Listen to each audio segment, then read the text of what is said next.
Welcome to The Link Online.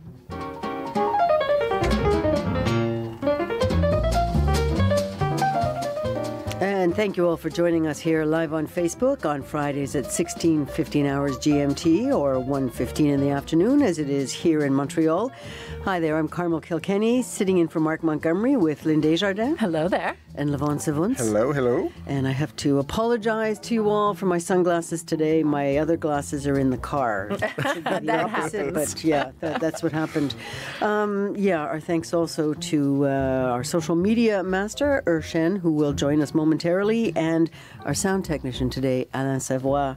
Coming up on the program, I'll tell you about a new report that explains dire consequences if the world does not meet its Paris Accord targets for limiting greenhouse gas emissions. And I'll tell you about the ongoing diplomatic dispute between Saudi Arabia and Canada. And I'll tell you about what Fairbnb is doing in Toronto to curb the abuses of people using Airbnb and other short-term rental platforms. We've got those stories and some of your comments and responses coming up on this edition of The Link Online. Well, of course, the big story this week. Canada and Saudi Arabia are in the middle of a very public falling out. Saudi Arabia expelled Canada's ambassador and has recalled its own ambassador from Canada's capital, Ottawa. Saudi authorities have also imposed a number of other sanctions on Canada over what they say is Ottawa's blatant interference in the kingdom's internal affairs. And Levon, it all started with a tweet. That's right. It started with a tweet by Canada's Foreign Affairs Minister, Chrystia Freeland, last Thursday. She tweeted about the fact that she was very concerned about the arrests of two more women activists. And one of the women activists arrested was Samar Badawi, and she's the sister of jailed Saudi blogger Raif Badawi, whose family lives in Canada, and they became Canadian citizens just this summer. So she tweeted that, and one of the phrases that she used in her tweet, she urged Saudi authorities to release these women immediately. Now, Global Affairs Canada and then the Canadian Embassy in Riyadh tweeted almost the same thing, but the embassy in Riyadh retweeted it in Arabic. So I guess a lot more people saw the tweet and picked up on it. And then on Sunday, we got this really angry reaction from Saudi authorities. They released this very sharp communique, basically accusing Canada of interfering in the internal affairs of the kingdom. They said they will never allow any country to dictate to Saudi Arabia what to do internally, that Canada's position was based on erroneous information, that Canadian officials didn't even take time to find out what had really happened. And so they declared Canada's ambassador a persona non grata and gave him 24 hours to leave Saudi Arabia. Fortunately, he was taking a vacation in Canada, so he didn't have to travel very far. But they also recalled their own ambassador from Ottawa. And then on Monday, more sanctions were announced. They stopped all scholarships for about 15,000 Saudi students. And this is a major blow. These Saudi students, of course, pay about a lot more, like most international students, than Canadian students. So and many smaller universities really depend on those international students. And it's but the thing is, it's probably a bigger blow for the Saudi students, because it's hard enough to transfer when you're doing an undergraduate degree from one university to another. But when you're in the middle of your graduate or postgraduate studies, as many of the students were. Apparently there's 1,000 doctors or med students. And then you have these med students who are in the middle of residency. And anybody who's ever done medical studies knows how hard it is to get you can't medical. Transfer. It's not it's not transferable. It's very, very hard. So there's that. And then, of course, on Wednesday, it got even more bizarre, because Saudi Arabia announced that it has ordered all its patients, Saudi patients who are undergoing treatment in Canadian hospitals, to leave the country and find other clinics, in other countries. And of course, we're talking about now very large sums of money. Some might not even be in shape to travel. Yeah, and it's really strange. And of course, on Wednesday, Saudi Arabia's Foreign Affairs Minister Adel Al-Jubeir had a press conference where he basically said that Saudi Arabia is not interested in any mediation, that Canada knows that it has committed a mistake and it's up to Canada to fix it. Mm-hmm. And basically, without saying so much, has demanded an apology from Canada.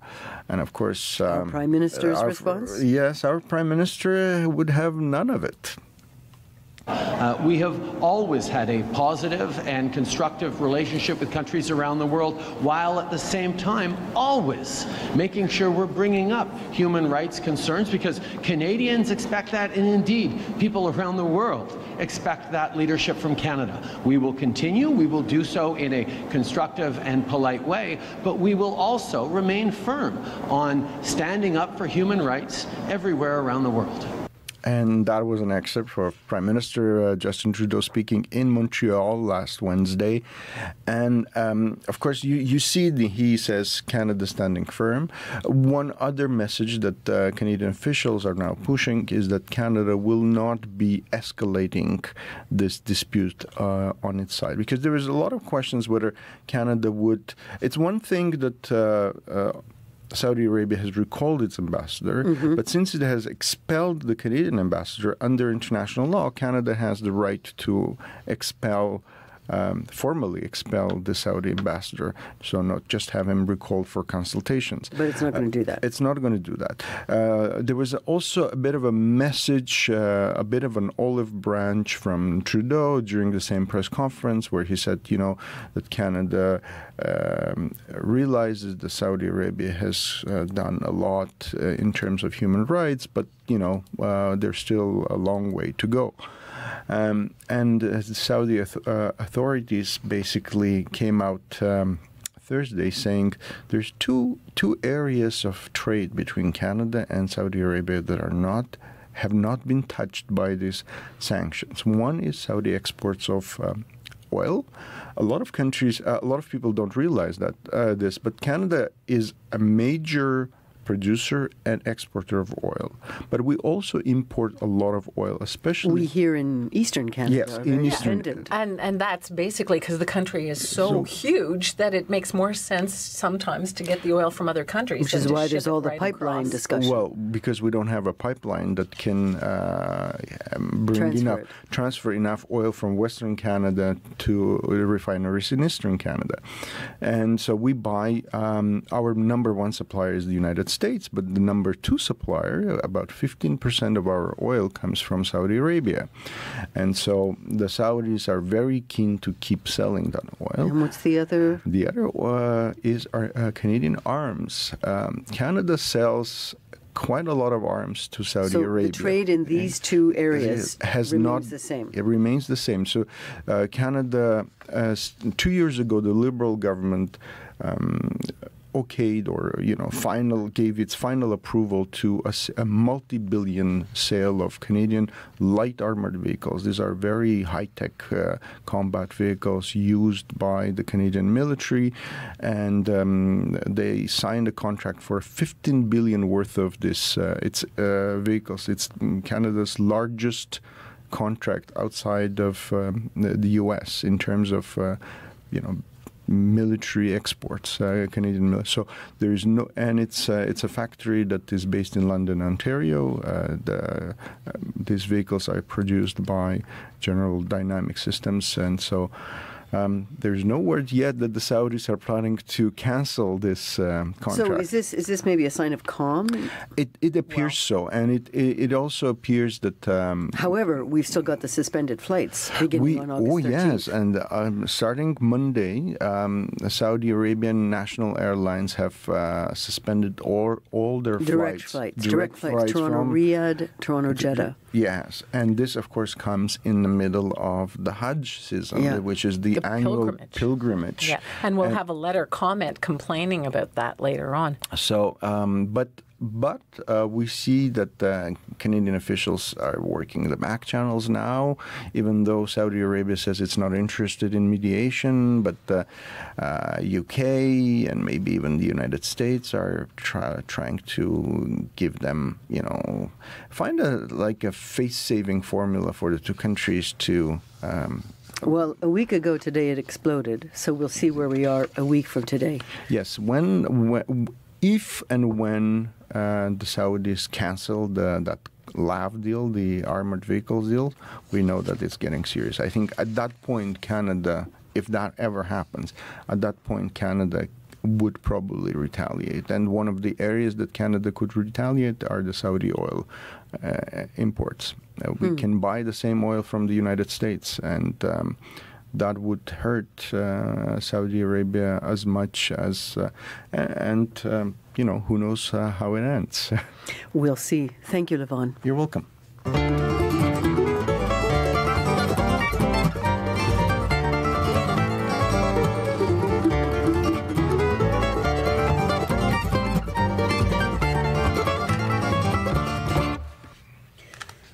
Well, in San Francisco, the city where Airbnb got its start, the city recently successfully sued Airbnb and then implemented what's described as the best regulatory framework against the widespread abuses by Airbnb and other short-term rental accommodation platforms.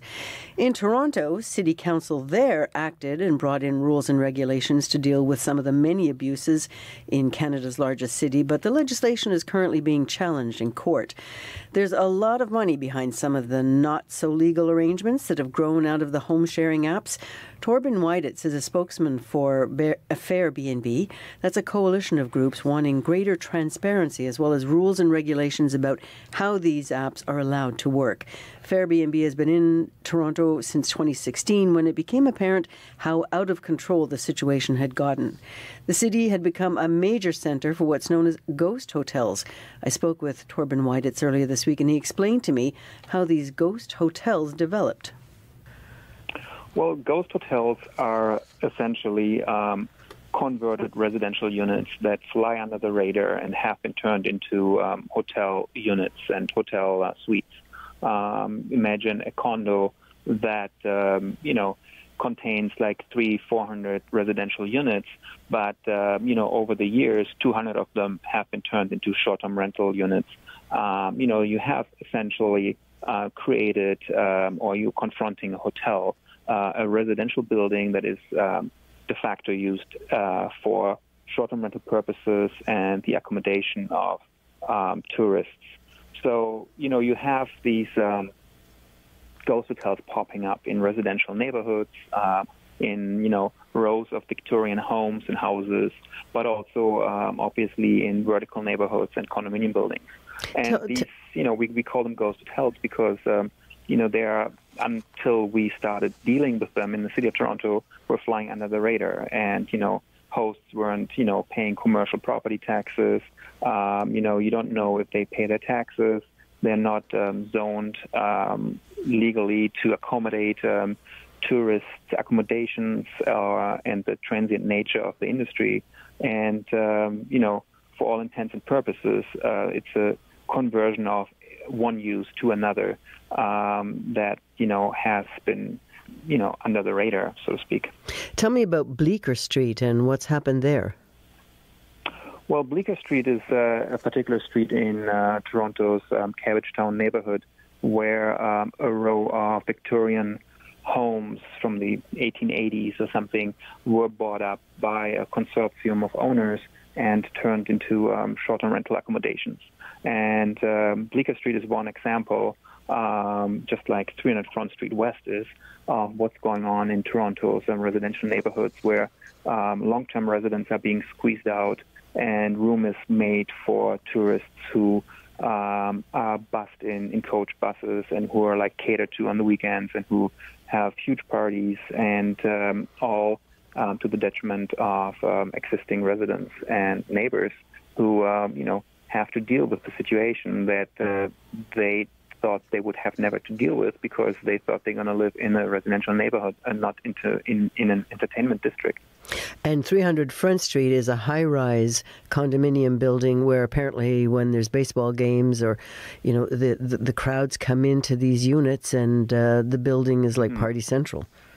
Yes, I just, this morning talked to a resident in the building that said that they literally just survived the long weekend. They had the city come in to shut down the pool.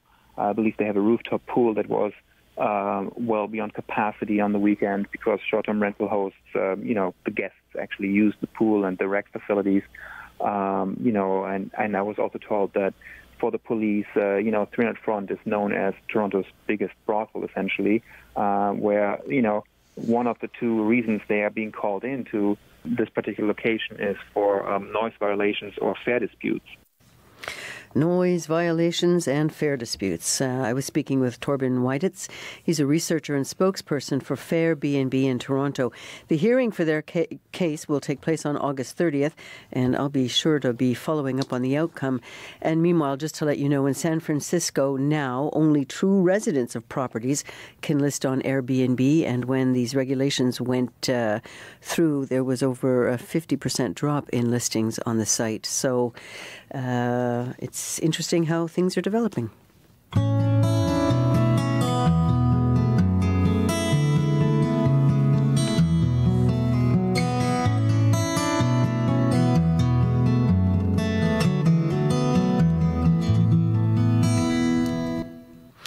And now for some of your responses to these recent stories and blogs we posted, and of course the big story in Canada this week, as Levon has informed us, this diplomatic dispute that exploded between Canada and Saudi Arabia with far-reaching consequences, as you heard earlier.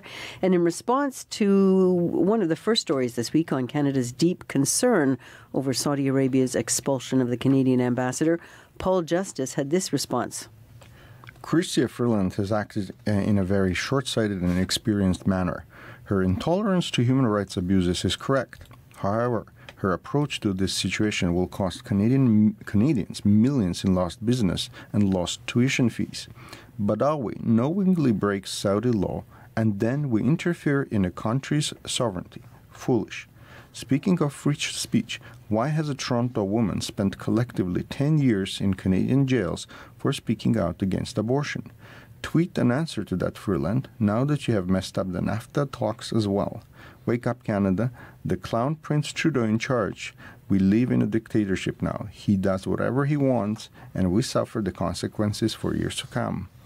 In response to one of the latest developments on the challenges Muslim Canadians are facing in undertaking the annual pilgrimage to Mecca for the Hajj due to the suspended flights between Toronto and Jeddah and Toronto and Riyadh, Rashid Fahad Al-Malki wrote, I'm sorry to say that whatever Saudis are doing now are not representing Muslims all over the world. It's wrong. Mecca are not only for Saudis or childish Al Saud. It's for all Muslims in all of the world. I quote from the Quran, Surah Al-Baqarah, and who can be more unjust than those who prohibit the name of Allah from being extolled in any of his houses of worship and strive to ruin them? It was not proper for such ever to enter these places except in fear and awe. For them is disgrace in this world, and there awaits them a severe punishment in the hereafter. So that's the quote from the Quran. And Mr. Al-Malki goes on to say, what about Mecca? What about Hajj? Al Saud King calls himself the custodian of two holy mosques. I don't think that he is. Qatar and now Canada. I've never had in my imagination that one day a Muslim will be abandoned to practice Islam in the most sacred place for this religion. I hope I live to see the day Mecca gets separated from the rest of the Saudi's kingdom. Al Saud kingdom. And just to clarify again, the direct flights on Saudia Airlines are being suspended to the two destinations as of Monday, August 13th. The Hajj takes place in Mecca from August 19th to the 24th, and it appears it's the return flights that are causing the most difficulty. Agents are scrambling to get people booked onto connecting flights to get them back home to Canada. Meanwhile, the awareness is dawning that Canada is alone in this dispute as Canada's allies bite their tongue on Saudi Arabia. And Jen wrote, Maybe this is a wake-up call for Canada. Eventually, things will settle down diplomatically, but taking the lesson is crucial. And Peter Ashcroft responded with this comment. Riyadh's ordering of all Saudi patients undergoing treatment in Canada to be transferred to other countries is sheer madness. The wisdom of Allah does not exist here. On to other news now, and the story of this summer of 2018. In Canada, as in so many other parts of the Northern Hemisphere, the oppressive heat is making nonstop headlines. And Marie says, anyone who likes this heat has to be insane. Either that or they have no blood circulation. Most likely the type that are always cold. You know the ones. I personally think enough is enough. I can't stand it. Looking forward to cool weather and hope it comes soon. And on the story of Facebook reviewing its anti-nudity policy after blocking ads for Montreal's Picasso exhibit, Ursula Wagner wrote, I never in my life heard something more ridiculous, laughable before. It sounds like an April Fool's trick. Maybe those of Facebook who made this decision should go to school again and learn that there are things in this world we call culture and arts. And finally today, on the story of Canada's Little League Championship underway in Mirabel, Quebec this past week, Jack responded. My Sports Zone team for Syracuse, New York beat the team from Mirabel. They were incredible. And, I wrote a little blog on that. We'll talk about that in a little while. Until next week, thank you all for sharing your thoughts and reactions with us. Professor Richardson, what exactly does this study? We're going on to Lynn's report. Yes. Us to that false start there. So, Lynn, there was another report this week about climate change. And, of course, we were just speaking about this summer of 2018 as everybody's really waking up. I mean, I think this is the summer that people can no longer keep their heads in the sand about climate change. And this one talks about the risk of the whole Earth becoming a hothouse. Yes, this was a report by an international team of scientists who looked at several of Earth's natural systems. Now, they determined that if carbon emissions go unchecked, there could be a domino effect or a chain reaction among these systems that would eventually increase global temperatures by 4 to 5 degrees. That would change the world dramatically, making large parts of the world uninhabitable. Of course, it's not for right now, but the concern is this is where we're going. For more details on the report, I reached report co-author Professor Catherine Richardson of the University of Copenhagen. Professor Richardson, what exactly does this study tell us? Well, first of all, I'll say that politicians have decided that we're going to make the temperature 2 degrees warmer than the pre-industrial, and have basically assumed that the Earth will be happy and it will stay at 2 degrees above the pre-industrial. But when we look back in this study at the history of the Earth, we note that there has never been a longer period of time where the temperature was stable at around 2 degrees above the pre-industrial.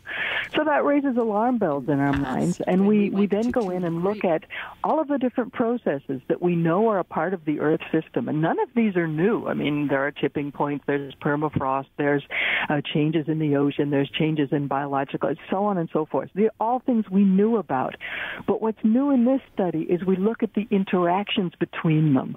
And we arrive at the conclusion that they can actually join up in a kind of a chain reaction or a domino effect. When we were children, we all put dominoes on their edge and we pushed the first one and down they all went. And it looks to us as though the reason that the Earth in its previous history hasn't stopped at about 2 degrees is that these processes team up and ultimately bring the Earth to a 4 to 5 degree warmer situation. And so we're not saying this is definitely going to happen, but we're saying there's a risk this is going to happen. And it does look to us as though that risk, the threshold for when this domino effect might come into play, is probably actually somewhere around 2 degrees. And that, of course, makes the Paris Agreement very, very relevant, because the goal of the Paris Agreement is to keep human-caused global warming to well within 2 degrees or well below 2 degrees. And if that were to be the case and our analysis is correct, then there would be very little risk of starting this chain reaction that would lead to a hothouse Earth or a 4 to 5 degree warmer planet than the one we know today. However, if we miss the Paris Agreement, we will end in a situation where we keep increasing the risk of this hothouse Earth coming in. What would a hothouse Earth look like? 4 to 5 degrees warmer. Now, clearly, you're going to melt one heck of a lot of ice when you do that. And when that is all melted, and that, of course, will take time. So we're not talking about something that's going to happen next year. We're talking about something happening in hundreds, maybe even 1,000 years. But when you've melted all that ice, you'll be looking at a sea level rise of something like 10 to 60 meters. You'll be looking at drought. You will be looking at extreme heat waves where humans wouldn't be able to be, large areas of the Earth where humans couldn't be, violent storms, the loss of many of the plants and animals that we know today. So, the bottom line is a completely different world than the one we know today, and one where humanity or human societies as we know them would be severely challenged, if at all able to continue. So, she says it's okay if we stay under 2, as we all promised in the Paris Accord. And the problem, of course, is a lot of countries are pulling back on those promises and those commitments they made. We just saw in Canada that the province of Ontario, yes, has pulled out of a carbon trading system which was in place. And it seems that the federal government, which had said it was going to impose a carbon tax across the country if the provinces didn't do it, is backing down and saying, well, maybe the levels will be a little bit less. Anyway, Professor Richardson says this is actually a good news report. Hard to see, but she says that it provides information to help the world understand the increasing risks of climate change and to take action to try to mitigate them. She says, and I quote here, "We may be standing with our backs against the wall and a knife to our throats, but some of us work best under pressure." And she goes on to say, "And I hope and believe that humanity does and will as well." And then, of course, there's the added element of these warming summers where more and more people are installing air conditioning. Again, a further draw on these power systems. So it's sort of a vicious circle. It just continues. Well, yep.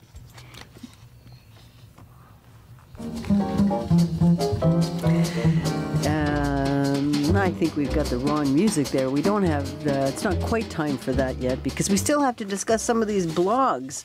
Oh my. I had a good one. What? Oh, I had a really good one. If you go to the website, you can actually see a picture and a video of the Port Hardy. There is a lodge in the middle of nowhere on the west coast of Canada.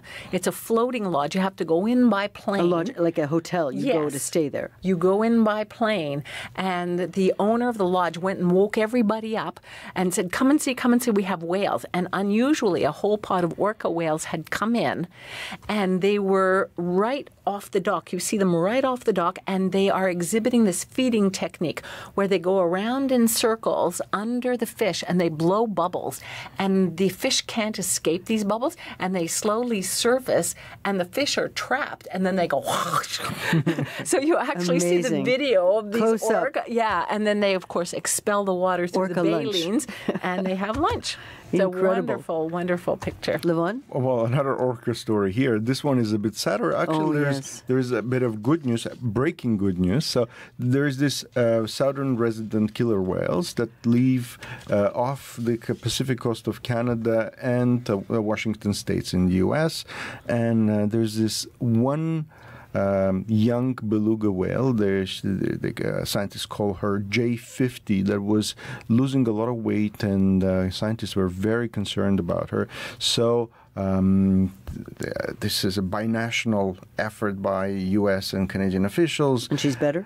Today they managed to insert antibiotics with a dart, so they're hoping to see whether she does better. And now there's also a plan to feed her live salmon with some other medication inserted in the salmon. So well, maybe she can get together with the other pod. Well, she is keeping up with her pod. That's the good news for now. So, but it is very interesting how two countries have to team up together now. Well, it's a global effort for sure. We're all much more aware of the very limited life of so many whales, and this ends the link here at Radio Canada International. We, of course, invite you to look at the complete versions of any of these interviews there on our site, and we look forward to you joining us again next week. For Lynn and Levon, Bye. Bye. bye-bye.